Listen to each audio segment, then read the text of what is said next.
बहुत समय पहले की बात है। भारत के एक घने जंगल में एक छोटा बच्चा अकेला पाया गया। एक दयालु तेंदुआ जिसका नाम बघीरा था, उस बच्चे को देखकर दया आ गई। उसने उस बच्चे को एक भेड़ियों के झुंड के पास ले गया। भेड़ियों ने उस बच्चे को अपनाया और उसका नाम रखा मोगली। मोगली जंगल में ही बड़ा हुआ। वह जानवरों के साथ खेलता, दौड़ता और जंगल के नियम सीखता। उसका सबसे अच्छा दोस्त था बलू, एक बड़ा सा प्यारा भालू। बलू ने मोगली को जंगल के कानून सिखाए, लेकिन जंगल में सभी जानवर मोगली को पसंद नहीं करते थे। एक खतरनाक बाघ था, शेर खान, जिसे इंसानों से नफरत थी। वह मोगली को मारना चाहता था। भेड़ियों ने मोगली की सुरक्षा के लिए फैसला किया कि उसे इंसानों के गांव भेज देना चाहिए। मोगली नहीं जाना चाहता था, लेकिन बघीरा ने उसे समझाया कि यह उसकी भलाई के लिए है। रास्ते में मोगली को कई जानवर मिले। एक बार बंदरों ने उसे पकड़ लिया और अपने राजा लुई के पास ले गए। वह आग बनाने का रहस्य जानना चाहता था, लेकिन बलू और बघीरा ने मिलकर मोगली को बचा लिया। आखिरकार शेर खान ने मोगली पर हमला किया, लेकिन मोगली ने अपनी होशियारी और साहस से आग का इस्तेमाल किया और शेर खान को हरा दिया। सभी जानवरों ने मोगली की बहादुरी की सराहना की। अंत में मोगली इंसानों के गांव में रहने चला गया, लेकिन वह अपने जंगल के दोस्तों से मिलने बार बार आता रहा। उसने जाना कि वह दोनों दुनियाओं का हिस्सा है, जंगल और गांव का। कहानी से सीख, नैतिक शिक्षा, साहस, दोस्ती और दया से हम किसी भी मुश्किल को पार कर सकते हैं। और परिवार केवल खून का रिश्ता नहीं होता, प्यार जहां मिले वही अपना है। समंदर की किताब। फिन्नी मछली की कहानी। नीले और गहरे समंदर के नीचे एक जिज्ञासु छोटी मछली रहती थी, जिसका नाम था फिन्नी। उसे नई चीजों की खोज करना और सवाल पूछना बहुत पसंद था। एक दिन एक चमकदार सीपी के पीछे पीछे तैरते हुए फिन्नी अपने घर, कोरल रीफ मूंगे की चट्टान से बहुत दूर निकल गई और रास्ता भटक गई।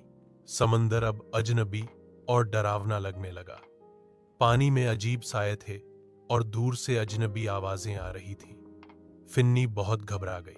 तभी एक बुद्धिमान और दयालु कछुआ, तारा, उसके पास आया।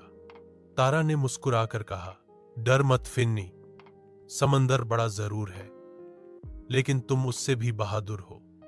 अगर तुम सीखने को तैयार हो तो मैं तुम्हें घर तक पहुंचने में मदद करूंगी। फिन्नी ने हाँ कहा और उनका रोमांच शुरू हो गया। रास्ते में फिन्नी की मुलाकात कई समंदर के जीवों से हुई। एक जेलीफिश से, जिसने सिखाया कि अंधेरे में कैसे चमकना और शांत रहना चाहिए। एक तेज सी हॉर्स से, जिसने बताया कि समंदर की धाराओं के साथ कैसे तैरना है। और एक चालाक ऑक्टोपस ऑजी से, जिसने सिखाया कि मुश्किलों को दिमाग से कैसे हल किया जाता है। फिन्नी ने सबकी बातों को ध्यान से सुना और रोज कुछ नया सीखा। धीरे धीरे वह निडर और समझदार बनती गई। एक दिन उसे कुछ मछलियां एक जाल में फंसी हुई मिली। फिन्नी ने ऑजी से सीखा हुआ इस्तेमाल किया और एक होशियारी से सबको आजाद कर दिया। सभी समुद्री जीवों ने उसकी बहादुरी की तारीफ की। आखिरकार तारा की मदद से फिन्नी अपने घर वापस पहुंच गई, लेकिन अब वो सिर्फ एक छोटी डरी हुई मछली नहीं थी। अब वह समझदार, बहादुर और मददगार बन चुकी थी। कहानी से सीख। Moral of the story.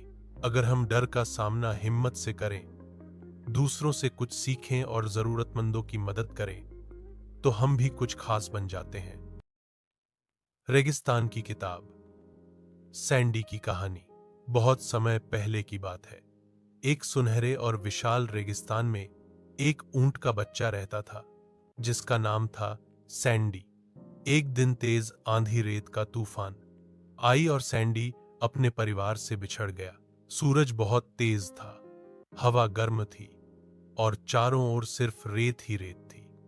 Sandy डर गया था और रोने ही वाला था कि तभी एक बुद्धिमान उल्लू ओलिवर उड़ता हुआ उसके पास आया। ओलिवर ने कहा, डरो मत सैंडी, रेगिस्तान कठिन है, लेकिन तुम उससे भी मजबूत हो। मैं तुम्हारी मदद करूंगा, लेकिन तुम्हें खुद पर विश्वास रखना होगा। इसके बाद सैंडी ने अपने घर की तलाश में सफर शुरू किया। रास्ते में उसकी मुलाकात कई रेगिस्तानी जानवरों से हुई। एक तेज छिपकली से, जिसने सिखाया कि गर्म रेत पर कैसे तेज चलना है। एक गुनगुनाते बिच्छू से, जिसने सिखाया कि कैसे शांत रहना और प्रकृति की आवाज सुनना जरूरी है। एक चालाक लोमड़ी फीना से, जिसने बताया कि कैसे तारों की मदद से रास्ता ढूंढा जाता है। सैंडी ने सबकी बातें ध्यान से सुनी और उनसे सीखा। धीरे धीरे वह पहले से ज्यादा समझदार और बहादुर हो गया। एक दिन फिर से एक भयानक रेत का तूफान आया। इस बार सैंडी नहीं डरा। उसने अपने दोस्तों को इकट्ठा किया और सबके लिए रेत में एक गड्ढा खोदा, ताकि सब सुरक्षित रहें। सबने सैंडी की समझदारी की बहुत तारीफ की।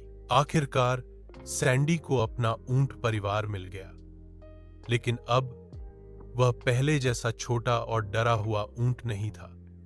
वह अब समझदार, निडर और असली रेगिस्तानी ऊंट बन चुका था।